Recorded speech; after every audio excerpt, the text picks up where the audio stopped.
आता पाहूयात बातम्या 36 जिल्ह्यांच्या। महाराष्ट्र विधानसभा निवडणुकीच्या पार्श्वभूमीवर दिल्लीत काँग्रेसच्या ज्येष्ठ नेत्यांची आज बैठक पार पडणार आहे। आगामी विधानसभा निवडणुकीच्या पार्श्वभूमीवर काँग्रेसच्या बैठकांना सुरुवात झाली आहे। राहुल गांधी, मल्लिकार्जुन खरगे यांच्या उपस्थितीत बैठक पार पडणार आहे। लोकसभेची निवडणूक निवडून आल्यानंतर 14 दिवसात 2 पदांपैकी एकाचा राजीनामा द्यावा लागतो। संदीपान भुमरे हे आता दिल्लीत खासदार राहतील, त्यामुळे त्यांनी संभाजीनगरच्या पालकमंत्री पदाचा राजीनामा दिलाय। आता संभाजीनगरचे पालकमंत्री म्हणून अब्दुल सत्तार आणि संजय शिरसाट यांच्या अपेक्षा वाढल्याचं कळतंय। छत्रपती संभाजीनगरचं आता पालकमंत्रीपद नेमकं कोणाकडे जाणार हे पाहावं लागेल। मुख्यमंत्री एकनाथ शिंदेंच्या आश्वासनानंतर स्वराज्याचं सारथी संस्थेतील आंदोलन स्थगित करण्यात आले। तारादूत प्रकल्पासह सर्व प्रश्न मार्गी लावण्याचे मुख्यमंत्र्यांनी आदेश दिलेत। तसं न केल्यामुळे मोठ्या प्रमाणात बदली होऊ शकते असं सुद्धा मुख्यमंत्री एकनाथ शिंदे यांनी संचालक अशोक काकडे यांना समज दिल्याचं कळतंय। विधान परिषदेच्या 11 जागांसाठी येत्या 12 जुलै रोजी निवडणूक होणार आहे। त्यासाठी आजपासून अर्ज भरण्यास सुरुवात होणार आहे, तर 2 जुलैपर्यंत उमेदवारांना अर्ज भरता येणार आहेत। सकाळी 11 ते दुपारी 3 वाजेपर्यंत अर्ज करता येणार असल्याची माहिती समोर आली आहे। लोकसभा निवडणुकीसाठी आणि निवडणुकीतील पराभवानंतर सावध झालेल्या राज्यातील महायुती सरकारनं आगामी विधानसभा निवडणुकीतील विजयासाठी मोर्चे बांधणीला सुरुवात केली आहे। त्याचाच एक भाग म्हणून मध्य प्रदेशाच्या धर्तीवरती महाराष्ट्रामध्ये गरीब महिलांसाठी मुख्यमंत्री लाडकी बहीण योजना राबवण्याच्या हालचाली सुरू झाल्यात। या अंतर्गत गरीब महिलांना दरमहा 1200 ते 1500 रुपये दिले जाण्याची शक्यता वर्तवली जाते। पदपथावरील अतिक्रमणाची समस्या कशी सोडवायची यावर केवळ विचारमंथन करण्यात वेळ न दवडता ती सोडवण्यासाठी ठोस उपाययोजना करण्याचे न्यायालयानं आदेश दिलेले आहेत। पंतप्रधानांसाठी पदपथ मोकळे होतात तर सर्वसामान्यांसाठी का नाही, असा सवाल उच्च न्यायालयानं राज्य सरकार आणि महानगरपालिकेला विचारला आहे।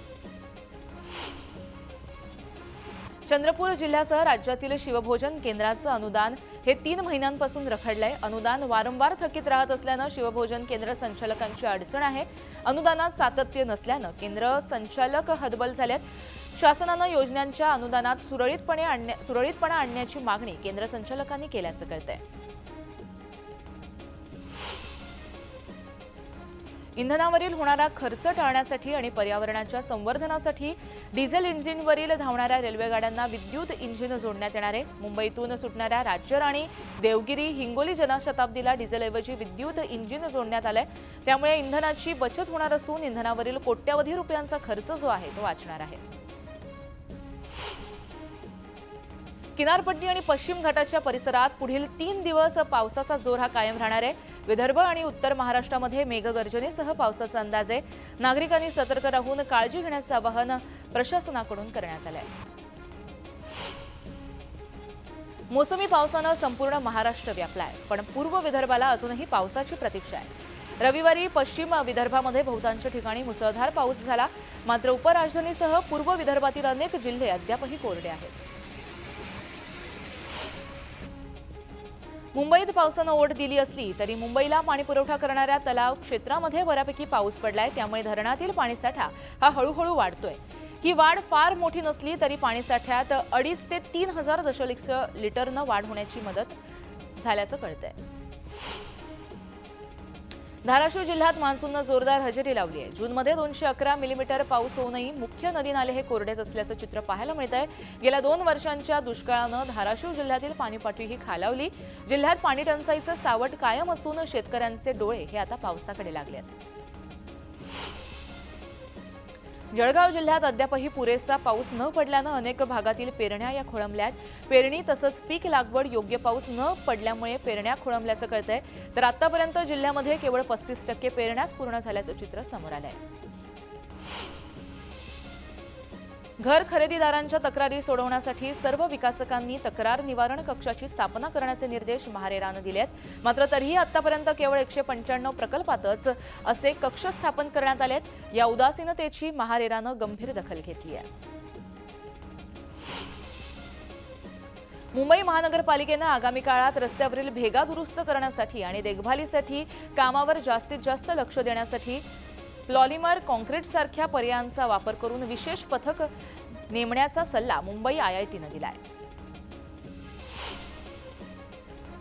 पिंपरी चिंचवड, आकुर्डी, चिखली या भागामध्ये रविवारी पाऊण तास कोसळलेल्या 114.5 मिलीमीटर पावसानं सर्वत्र पाणी साचल्यानं महानगरपालिकेच्या कारभारावरती प्रश्नचिन्ह निर्माण झालंय। पावसाळ्यापूर्वी करण्यात येणारी नालेसफाई ही 100% झाली असल्याचा दावा महानगरपालिकेनं केला होता। पाणी तुंबल्यास अधिकाऱ्यांवर कारवाई केली जाईल असा इशारा पिंपरी चिंचवड महानगरपालिका आयुक्तांनी दिलाय। विरुद्ध दिशेने वाहन चालवणाऱ्या वाहन चालकांविरोधात मुंबई पोलिसांनी विशेष मोहीम राबवत असून त्या अंतर्गत 732 गुन्हे दाखल करण्यात आले आहेत। कलम 718 अंतर्गत संबंधित कारवाई करण्यात आल्याचं पोलिसांनी सांगितलंय। चेंबूर सांताक्रूझ लिंक रोडच्या विस्तारीकरणातील महत्त्वाचा भाग असलेल्या वाकोला नाला पुलाच्या मार्गिका 2 वरून 4 होण्याचा मार्ग पूर्ण आता मोकळा झालाय। संरक्षण दलाची जमीन घेण्याच्या मोबदल्यात मुंबई पालिका संरक्षण दलाला 11 कोटी रुपये दिले जाणार आहेत। लाखो मुंबईकरांसाठी लोकल नंतर लाईफलाईन असलेली बेस्ट उपक्रमाची सेवा तापदायक ठरतेय। बेस्टची अपुरी संख्या, ढिसाळ व्यवस्थापन दररोज नवनव्या वादाला निमंत्रण देते, त्यामुळे सर्वसामान्य प्रवासी हे हैराण झाले आहेत। नाफेड आणि NCCF कडून होणाऱ्या कांदा खरेदीमध्ये एकाच प्रतीच्या कांद्याची खरेदी करताना जिल्हानिहाय खरेदीचे दर हे वेगवेगळे असल्याचं निदर्शनास आलंय। एकाच दर्जाच्या एकाच प्रतीच्या कांद्याची खरेदी होत असताना जिल्हानिहाय खरेदी दर हे वेगवेगळे आहेत। धाराशिव जिल्ह्यात मागील 10 वर्षात पहिल्यांदाच जून महिन्यात 80% खरीपाची पेरणी पूर्ण झाली आहे। 5,04,000 हेक्टरपैकी 2.5 लाख हेक्टरवरती पेरणी पूर्ण झाली आहे, अशी माहिती कृषी अधीक्षक रवींद्र माने यांनी दिली आहे। आषाढी वारीसाठी श्री संत तुकाराम महाराज पालखी प्रस्थान सोहळा हा अवघ्या 4 दिवसांवर येऊन ठेपलाय। या पार्श्वभूमीवर संस्थेने जय्यत तयारी सुरू केली आहे। जगद्गुरू संत श्री तुकाराम महाराज पालखी सोहळा येत्या 28 जूनला देहूतून पंढरपूरकडे प्रस्थान होणार आहे।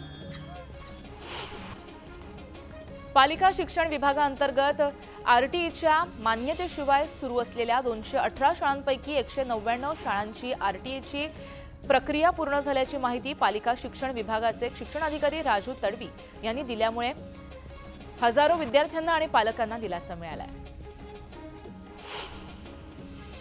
राज्यातील सरकारी कर्मचाऱ्यांच्या सुधारित पेन्शन योजना 1 मार्च 2024 पासून पूर्वलक्षी प्रभावाने लागू होईल, असा निर्वाळा राज्याचे मुख्य सचिव नितीन किरीर यांनी दिलाय। त्यामुळे आता याचा फायदा सुमारे 8.5 लाख सरकारी कर्मचाऱ्यांना होणार असल्याची माहिती राज्य सरकारी कर्मचारी संघटनेकडून देण्यात आली आहे। अंगारकी चतुर्थीच्या निमित्तानं अष्टविनायक गणपतींपैकी सर्वात श्रीमंत गणपती अशी ओळख असलेल्या पुण्यातील ओझरच्या विघ्नहर्त्या विघ्नहर गणपती मंदिरामध्ये पहाटेपासून भाविकांनी दर्शनासाठी रांगा लावल्या। यावेळी आयोजित केलेल्या गणेश यागात 65 जोडप्यांनी सहभाग घेतलाय। दीपनगर प्रकल्पात कामगारांना कायमस्वरूपी भरती आणि बाकीच्या कामगारांना वेतन द्यावं अशी मागणी करण्यात येते। जर मागणी मान्य नाही झाली तर रिपब्लिकन पार्टी ऑफ आठवले गटाच्या वतीनं आंदोलनाचा इशारा देण्यात आला आहे। बिलासपूर विभागातील रेल्वेनं 24 जून पासून ब्लॉक घेतलाय। त्यामुळे 8 गाड्यांच्या मार्गामध्ये बदल करण्यात आलाय, तर काही गाड्या रद्द करण्यात आल्यामुळे प्रवाशांना नाहक त्रास सहन करावा लागतोय। यंदा पावसामुळे बाजारात भाज्यांचा भाव वधारलाय। आवक घटल्यानं टोमॅटोचा दर हा 15 रुपयांवरून 60 रुपयांवर गेलाय, तर भेंडी या पालेभाजीचे जे दर आहेत ते देखील वाढलेले आहेत। त्यामुळे सर्वसामान्य गृहिणींचं बजेट हे कोलमडलंय। चंद्रपूरवरून बुलढाण्याकडे जात असताना खासगी लक्झरी बसनं पेट घेतल्याची घटना घडली। शॉर्ट सर्किटमुळे बसला आग लागली असून सुदैवाने यात कोणतीही जीवितहानी झालेली नाहीये, मात्र बस पूर्णपणे यामध्ये जळून खाक झाली आहे। केंद्र सरकारनं सरकारी महिला कर्मचाऱ्यांना मोठी खुशखबर दिली आहे। सरकारी महिला कर्मचारी सरोगसीपासून आई बनल्यानंतर 6 महिन्यांची मातृत्व रजा घेऊ शकणार आहेत। त्याचबरोबर वडील सुद्धा 15 दिवसांची पितृत्व रजा ही घेऊ शकणार आहेत। साखर क्षेत्राशी संबंधित आंतरराष्ट्रीय मानकीकरण संस्था परिषद बैठक या जागतिक पातळीवरती कार्यक्रमाचं यजमानपद यंदा भारताकडे आहे। नवी दिल्ली इथं आजपासून या कार्यक्रमाला सुरुवात होणार आहे।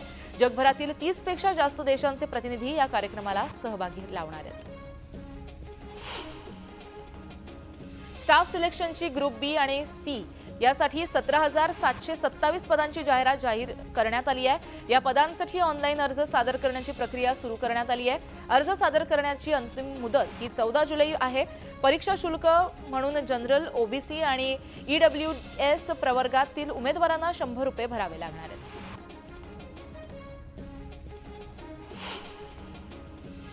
बुलेटिनमध्ये वेळ झाली एका छोट्याशा विश्रांतीची। तुम्ही कुठेही जाऊ नका, पाहत राहा न्यूज 18 लोकमत।